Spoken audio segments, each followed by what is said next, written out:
સ્વચ્છતા વ્યવસ્થાપન. ઘણી વખત આપણને ખબર નથી હોતી, પહેલા તો માસિક એટલે આપણે જે ટાઈમમાં થઈએ ને માસિક કહેવાય. દર મહિને 3 કે 4 દિવસ જે આપણને બ્લીડિંગ થતું હોય, પેશાબની બાજુની જગ્યાએ લોહી આવતું હોય એને આપણે માસિક કહી શકીએ. તો એ જુઓ માસિક સ્વચ્છતા વ્યવસ્થાપન. શારીરિક વિકાસ. બધા જ બાળપણથી યુવાની તરફ આગળ વધે છે. શરૂઆતમાં બાળકો કદમાં વધે છે, પરંતુ જેમ જેમ મોટા થાય છે એટલે કે પરિપક્વ થાય છે તેમ તેમ તેના શરીરની અંદર પણ બદલાવ થવા લાગે છે. શરીરના અમુક ભાગો પરિપક્વ થઈ જાય છે અને તેમનું કામ કરવા લાગે છે. આપણે જેમ જેમ મોટા થઈએ, મોટા એટલે તમે જ્યારે આ ટાઈમમાં થતી હોય, છોકરીઓ ટાઈમમાં થાય, છોકરાઓ થાય નહીં. એના અહીંયા છોકરીઓ જ્યારે એના ટાઈમમાં થતા હોય ત્યારે એના શરીરના ભાગો વધતા હોય. આ છાતીનો ભાગ વધતો હોય, આ પાછળનો ભાગ, નિતંબનો ભાગ વધતો હોય, પછી બગલમાં પછી અમુક જગ્યાએ વાળ આવતા હોય. એ એના શરીરનો વિકાસ છે. છોકરાઓમાં પણ એવું થતું હોય. છોકરાઓમાં અવાજ જાડો થતો હોય, ઊંચાઈ વધતી હોય. આપણી ઊંચાઈ વધે એટલે અમુક સમયે ઓછી થઈ જાય એટલી જ રહે એમ.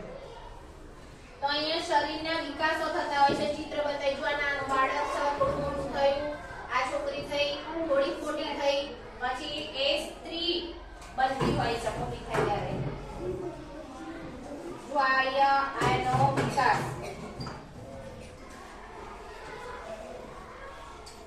આ એક છોકરો એક છોકરી એમ. જુઓ કિશોરાવસ્થા. કિશોરીઓનું શરીર સુડોળ અને ગોળાકાર થઈ જાય છે. છાતીનો ભાગ વધવા લાગે છે, કમરનો ભાગ પહોળો થાય છે, અહીંયાથી પહોળો થાય એમ. બગલ અને જાંઘના સાંધામાં વાળ ઉગવા લાગે છે. આ 10 થી 16 વર્ષની ઉંમરમાં થાય છે. આપણને આવી ખબર હોતી નથી, પણ 10 વર્ષથી 16 વર્ષની જે છોકરીઓ હોય એ છોકરીઓના આવા ધીમે ધીમે થોડા ફેરફાર થતા હોય છે. કિશોરાવસ્થામાં માસિકની શરૂઆત એ છોકરીઓમાં એક મહત્વપૂર્ણ બદલાવ છે.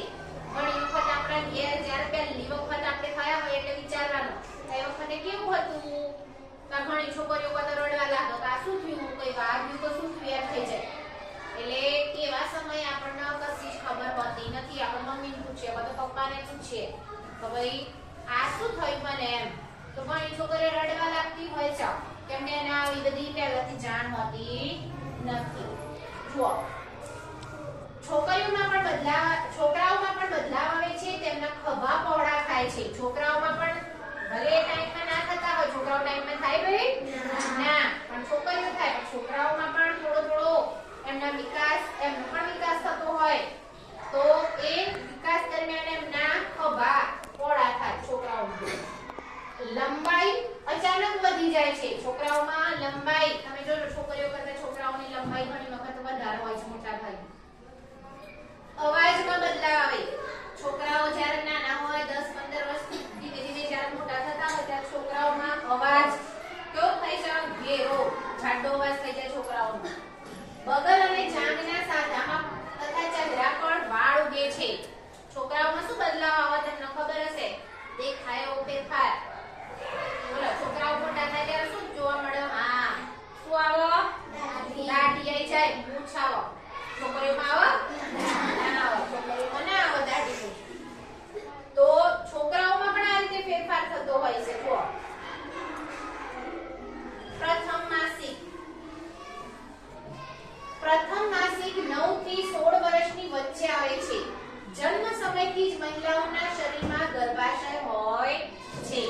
છોકરીઓ હોય એમાં અંદર ગર્ભાશય આવેલું હોય છે. અહીંયા હું તમને બતાવું આ ગર્ભાશય છે.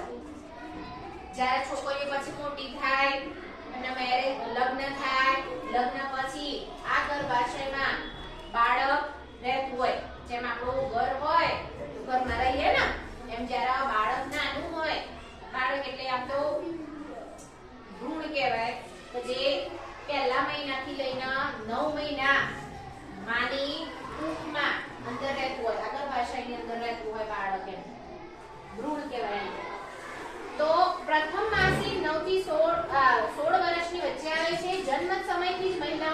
શરીરમાં ગર્ભાશય હોય છે. આ ગર્ભાશય છે. ગર્ભાશય માટે તૈયાર કરો. અહીંયા માસિક થાય. દર મહિને એક અંડાશય જે મહિલાઓને બાળક પેદા કરવાની ખાસ ક્ષમતા આપે છે. દર મહિને એક અંડાશયમાંથી એક ઈંડું નીકળે છે. અહીંયા અંડાશયમાંથી એક આ ઈંડું નીકળતું હોય છે. આ ઈંડું ફિલોપિયન ટ્યુબ થી પસાર થઈને ગર્ભાશય સુધી જાય છે. અંડાશયથી વારાફરતી એક ઈંડું નીકળે છે, પણ ક્યારેક બે કે તેથી વધારે થઈ જાય છે. સામાન્ય રીતે એક સમય પર એક જ ઈંડું નીકળે છે, જેને ઓવ્યુલેશન એટલે કે અંડોત્સર્જન કહેવાય છે. ઈંડું ગર્ભાશયમાં આવે છે ત્યાં પુરુષોના શુક્રાણુ મળીને ભ્રૂણ બની શકે છે. અહીંયાથી ઈંડું આ એક ઈંડું જાય છે, તો આ એક ઈંડું છે. અહીંયાથી આ ફિલોપિયન ટ્યુબ થી આમ લઈ અને અહીંયા આ ગર્ભાશયની અંદર આવો. અહીંયા પછી અત્યારે તો તમે કુંવારી છોકરીઓ હોય, જ્યારે તમારે લગ્ન થાય ત્યારે પુરુષના સંપર્ક થાય ત્યારે શુક્રાણુઓ ત્યાં મળે. એ શુક્રાણુઓ અહીંયા ભેગા થાય ત્યારે બાળક આ ભ્રૂણ તૈયાર થાય. શું થાય? ભ્રૂણ. અને અત્યારે આપણે તમે કુંવારી છોકરીઓ એટલે અહીંયાથી એ બીજ છૂટું પડી જાય, એના લીધે માસિક આવે. ઈંડું ગર્ભાશયમાં આવે છે જ્યાં પુરુષોના શુક્રાણુથી મળીને ભ્રૂણ બની શકે છે. આ સમય પર ગર્ભાશય થોડું પહોળું થઈ જાય છે, જેથી ઈંડાને જોઈ શકાય અને વિકાસ કરી શકાય. જો ઈંડું ફળદ્રુપ નહીં હોય તો ગર્ભાશયની દિવાલથી જોડાતું નથી અને લોહી અને સ્નાયુઓ સાથે યોનિની બહાર નીકળી જાય છે. આ પ્રક્રિયાને માસિક કહેવાય છે. અહીંયા ઈંડું એ શુક્રાણુ જોડે એનું થાય, પછી એ ભ્રૂણ બને. પણ જો એ શુક્રાણુના સંપર્કમાં ના આવે એટલે આ જે દિવાલ છે એ દિવાલ પરનું લોહી શું થાય? છૂટું પડે અને એના લીધે એ લોહી તમને બહાર આવે એ જ લોહી છે. આપણે માસિક કહેવાય. એટલે આમાં કોઈ ખરાબ બાબત છે નહીં. અંડાશય કહેવાય એટલે કે ઈંડું. આ ગર્ભાશય કહેવાય. આ જે ભાગ છે ને એ આ ઈંડા. બે નળીઓ છે. આ ગર્ભાશયનો માર્ગ, આ યોની માર્ગ, જ્યાંથી આપણને બ્લડિંગ લોહી આવતું હોય. આ જે થતું હોય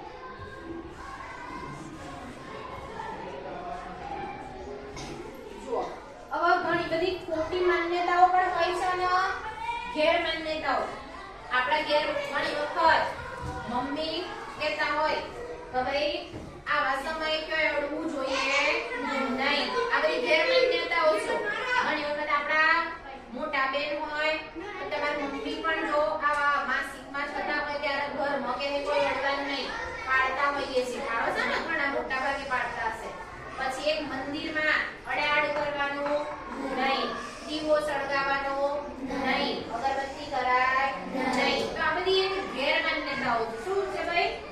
ગેર માન્યતાઓ. કેમ કે પહેલાના સમયમાં જ્યારે મહિલા દીકરી કાતો નાની છોકરી જ્યારે આ માસિકમાં આવતી હોય ત્યારે શું થાય? પેટામાં દુખતું હોય, કમરના ભાગે દુખતું હોય, ઘણી વખત કોઈ માથું દુખતું હોય, થાય છે ને, થોડી થોડી પીડા થતી હોય પેટમાં કે નીચેના ભાગે દુખતું હોય, તો એ આરામ કરવા માટે 4 દિવસ આપણે પાડતા હોઈએ છીએ.